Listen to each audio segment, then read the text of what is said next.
Hey guys, it's your girl Mara F. Baby. Please say the baby. And this is Samara Says. What we do here is go back.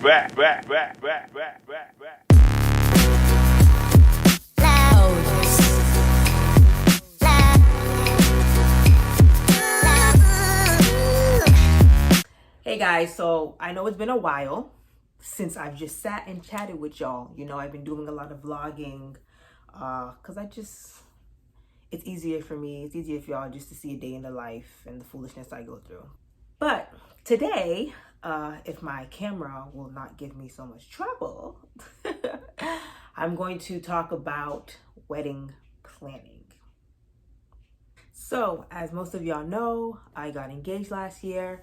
I also tied the knot last year, but since it was 2020 and the pandemic, I did not have the big wedding that I wanted. So, my big wedding is planned for this year, 2021.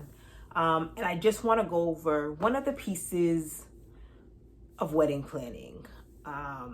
These are going to be These are going to be broken down into different segments. I'm going to talk about like planning a destination wedding, planning bridal party or wedding party things, picking out venues, food, all the stuff that goes into wedding planning, down to the photography, music, whatever.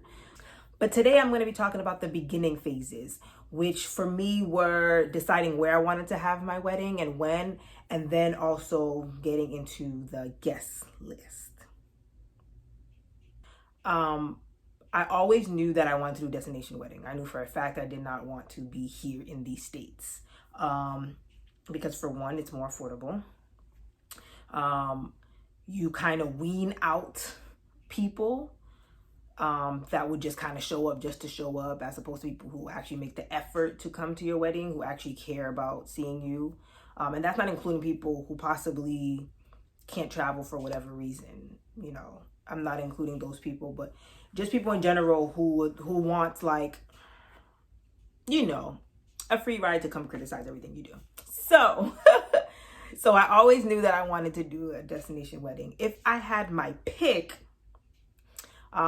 it would have been somewhere like Jamaica, Barbados, St. Lucia. You know, if you know me, you know me. I would have picked one of those places. However, it would have been great for me, but not great for my guests as it goes to affordability, easy travel, and all that stuff. Also, because I was planning it during the pandemic, I had to look at countries that were a little bit, I don't want to say more lenient, but more lenient. You know, who are allowing people to come in, who are still allowing people to plan and, you know, all that stuff, who don't have as much restrictions, who wouldn't have, where it wouldn't be as complicated if, you know, the pandemic was still going on. I mean, clearly the pandemic is still going on. So just something that would have allowed for easy travel. Another thing was that I had to find a location or resort that welcomed families. Now, listen, those who know me, when I've talked about my wedding, I've always said I don't want children at my wedding. There's just something about seeing little kids, especially during the reception. There's just something about seeing little kids running around like it's a playground, or like when you have the groom getting the garter or whatever, that I just feel like it's not even really appropriate for children to be seeing. Like, it just seems like it's an adult party that I don't think little kids should be at. That's just my opinion. Also, you know, the whole I have to hold your hand to walk down the aisle to be a flower girl or a ring bearer, and you're crying, you're snotty. I don't have the patience for it.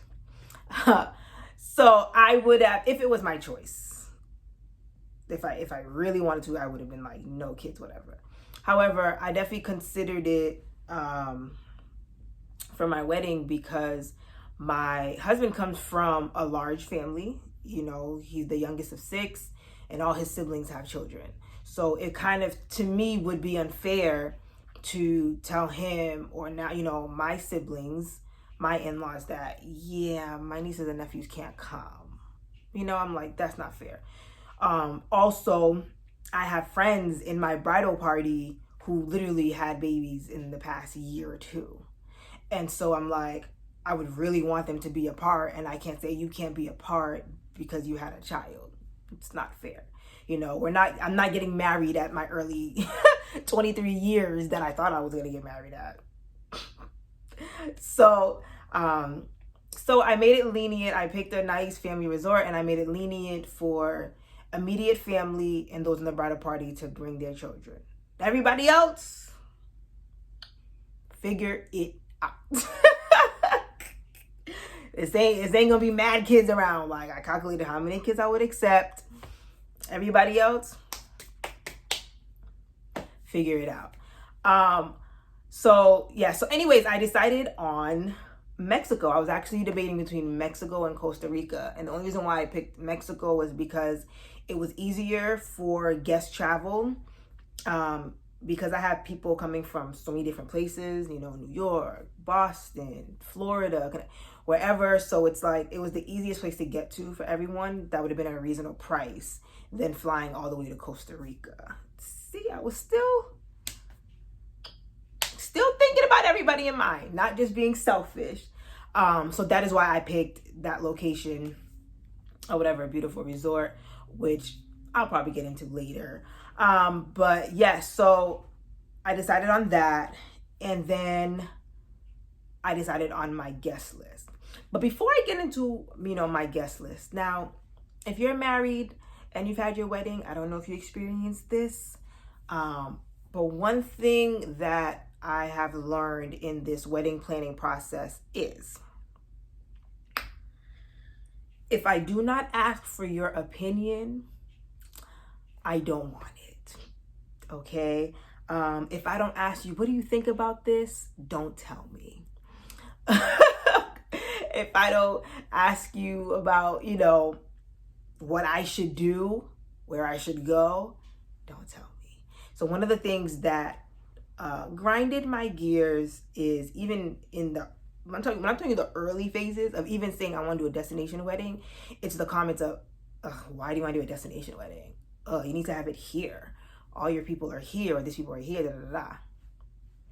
I didn't really ask you. And since you're not planning the wedding for me, since you're not funding my wedding for me, your opinion is null and void. Okay? That was one thing. Another thing that I don't want to say that I hate, but grinded my gears is that people telling me, especially, you know, everybody, I won't say everybody, a lot of people had pandemic weddings, or whatever you call it, socially distanced, Zoom weddings, whatever it was. That was great. I myself had a small wedding, and that was a personal decision that me and my husband made, but we did it for our family. We have our reasons of why we did it, but we did it. You know, very small, intimate, not a lot of people. But there's a lot of people who commented to me and said, you know, oh, what are you doing for your wedding? Da, da, da. And when I say what I want to do, they're like, what? Just have a little COVID wedding. Just do something small. You don't have to invite nobody. It's small. Da, da, da. Don't waste no money. Or why would you want a big wedding? If it was me, you know, I would stick to it being small. You should just stick to the small. You already got married. Do this, do that. Anybody who knows me, Samara, Mara F. Baby, please say the baby, knows that I love everything to be big, okay? Anybody who's ever come out for any of my parties, even for my birthdays, I like everything big. I love events. I love events. I love events. I love events. I love having a good time. I love celebrating. Like, even my small ceremony, I didn't celebrate the way I wanted to. You know, it was very small, intimate, quick, dinner, whatever. I haven't even partied in a year, 2 years because of the pandemic. I haven't gone out. I haven't danced. I haven't, you know what I mean, fully celebrated. And so for me, you know, my wedding is a big deal. It's almost like, I don't want to say a milestone, but it's almost like having a milestone birthday. Last year I turned 30. I originally planned a party. I wanted to do the big dirty 30 party. It didn't happen. I canceled it and did it on Zoom. So now you think I want to do the same thing with my wedding? I don't. So to me, I don't care if only 5 people came. We're going to have a party. We're going to celebrate. Okay? So it's still, people still make the comment now. Oh, you already had a small one. Think they're small one. If it was me, I would do this. But it's not you. I know exactly how much money I want to spend. I know what kind of function I want to have. I know how I want to turn up. So I'm having my big wedding. Okay. Now, coming from 2 pretty large families and trying to decide on the guest list, it wasn't hard. It wasn't easy. But I'm the type of person, I suppose somebody's aware, it's easy for me to be like, that person don't have to come. Take this person off the list, send it out. Where he feels like, oh no, I need to invite this person. Another difficulty is having your parents tell you who you should invite. This person was there when you was in the 1st grade.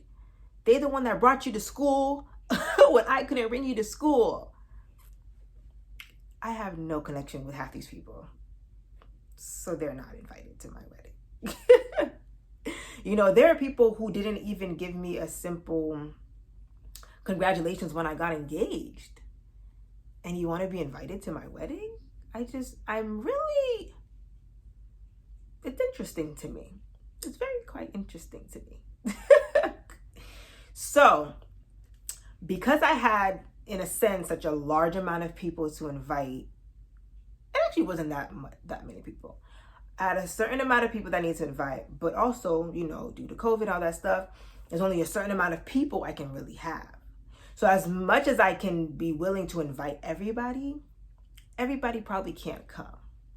So, I gave everybody about a 6-month advance notice to RSVP and also book to come to my wedding. Because, it is a destination wedding. I need a guarantee of deposits and bookings by a certain date so that the resort knows. So this was a race. I did it first come, first serve. If you were the first to book, you're automatically in. And then I had a cap. And a deadline. Whichever one came first, that was it. Because at the end of the day, nothing is guaranteed right now, as we see with Corona. And I can't have as many people as I would love to have had, just a certain amount of people. And so it had to come with a bit of urgency for those who actually wanted to come and those who were physically able to come and, able to book and purchase whatever their trip. So, for some, it might be like, why would this girl have this first come, first serve, da da da da, or we have so much time to plan, we don't know what's going to happen, da da da da. That's great. I mean, I get it. But I need everybody to be in accordance so that I can know what I'm doing. For example, if I reach my deadline date and only 10 people booked, I can adjust, what I'm planning for my wedding. I could adjust some of the things that I'm doing. Before more of my deposits go in with the resort, we could adjust what we're doing. And so I'm not going to do the, hey, it's either you come or you don't, and then I either end up with a lot of people there or nobody there. No, I need to know exactly who's coming and when. Okay? When it comes to travel or parties and events, I am very by the book. How many people? What is this? What is that? I give you way in advance notice. Okay?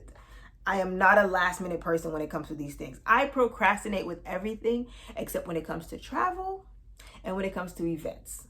People, I'm telling you, if you've ever been to my party, you got your invitation months ago. You got invitations to my parties months in advance, okay? If you've ever taken a trip with me, I'm saying deposits are due this day. We're booking this. Da, da, da. I weed out all the people. I just take out all the last minute people. I can't do it. And so it's the same for my wedding. It's basically a large group trip and an event. I need to know exactly what's happening, who's doing what, when, where, how. And so, that's what I've been doing. Has it been easy? For me, yes. because I set up everything so clear and concise. I created it through a website. I sent everybody emails and RSVP links to RSVP on the website and contact travel agents to book. Some people did it right away. Some people needed assistance. Some people communicated with me, and then others just didn't, and that's fine. But it didn't change, how I really did things.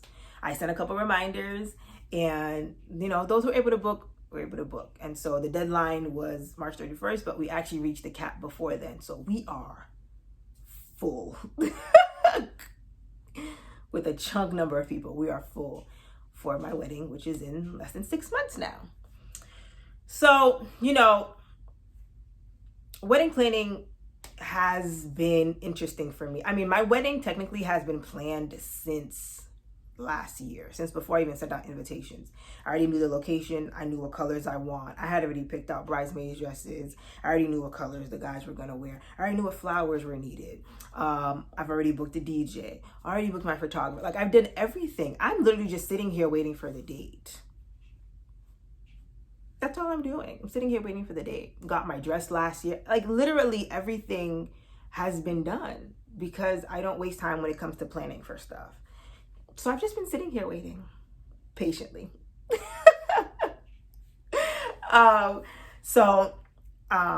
won't bore y'all with so many of the details, but I will get into next time how I book some vendors between the DJ, photographer, and makeup artists, all these things.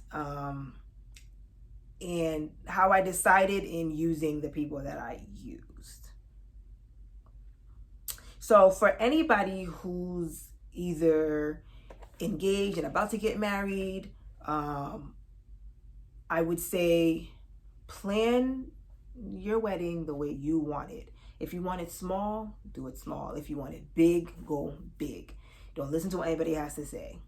It's your wedding. At the end of the day, you have to be happy with your decision. It can't be because so-and-so and whoop-de-doo said to do it that you did it, and then at the end of the day, you didn't even like it. You know what I mean? So definitely do whatever you want to do. It doesn't matter if everybody don't like it or they're mad. It's your day. Do what you want to do. For those who are already married and already had their wedding, if you did not enjoy your wedding, don't project that on other people. If you did not, if everything didn't go your way, or you decided that, I had such a big wedding, but I wanted it small, or I had such a small wedding, but I wanted it big. Once again, don't project that on those who are about to get married. You did yours. If you're still married, you can renew your vows and do it the way you want to do it. The way you want to do it. Just don't project that energy onto anybody else. Let everybody do whatever they want to do. And don't give your opinion where it's not needed. That's what Samara says. That's just what I say. I don't know. I can't wait for the trip. It will definitely be 100% vlogged to the T. 100%. It will be a lot going on, and even some things leading up to it will definitely be vlogged. But that's all I have for y'all today. I'm gonna go do some laundry. So thank you guys again for checking into another episode of Samara Says. Bye, guys. Samara Says.